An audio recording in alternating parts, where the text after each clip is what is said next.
Yeah, get the U version. Or your actual Bible, made of paper. You said 14? Yeah, 6:14. Okay. It was like spooky. Okay, it says, is everybody there? Y'all good? 2 Corinthians 6:14? Alright, I'm going to read it now. It says, "Do not be bound together with unbelievers, for what partnership has righteousness with lawlessness, or what fellowship has light with darkness?" So, if it's saying not to be involved with darkness or sin, then it also says what fellowship has light with darkness. Well, what is the meaning of light? The meaning of light can be used to describe many things, like someone's personality, overall goodness, or a state of mind. Now, darkness is really weird. Darkness is found in the deepest parts of our mind, somewhere more important than the heart, a cold place where we cannot see it into, because every time we look, we can't see anything other than the light we let in. And the truth is that darkness cannot exist without light. Now, if we're supposed to be the light into the darkness, then why do we fill ourselves with the darkness of this world?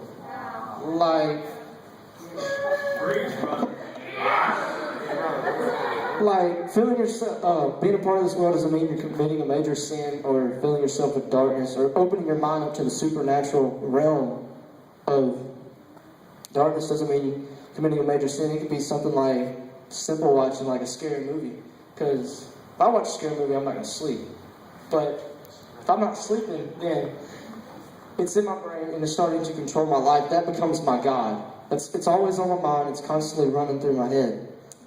Now, if you can't sleep because of that, it becomes your God. And if you're staying up late on the computer watching things you know you shouldn't be because you struggled with it and it's hard, then that becomes your God because it's always got a hold of you. It's like, so you may think, well, that's just something small, no one's going to find out. But sin will always find its way out and be shown in the light. Now, the thing about sin is it's kind of like a cancer cell. Once it gets inside you, it starts out small. But then it overcomes you and you can't get rid of it. Or it's like a fire destroying everything in its path. It will destroy your life. It will destroy everything. Now, in John 11:9-10, it says, "If anyone walks in the day, he does not stumble because he sees the light of this world. But if anyone walks in the night, he stumbles because there is not light in him." Now, like I was saying, if we're supposed to be the light into the darkness, the beacon to those searching for Christ, what happens if the darkness dims the light inside of us? Then we are no longer a light to someone searching for Christ or going to show God to some people, because we might be the only God that somebody will ever see. So then we become a part of the darkness and we become when we're searching for the light we once had. Now, sin starts with a thought. Come on. If you know something's wrong and you get a thought in your head to do what's wrong, you automatically know it's not from God, because God's not going to tempt you. It's not what He does. Now, Satan's put lies in this world and thoughts in the people's mind to think completely different than the way God intended it, thinking that getting drunk and partying all the time is cool. You have to do that because to be cool, or losing virginity before marriage is okay because, well, that's just a piece of paper. Why should I wait? Now, if we want to figure out how to stop from believing the lies that Satan will put in our heads, or believing the lies that somebody else will put in your head from Satan, you have to stay in God's Word. If you're constantly in God's Word and you know what God's Word says about a certain subject, and you get a thought that contradicts His Word, then you know it's Satan. Now, one light, me, or any of y'all, one light can change everything.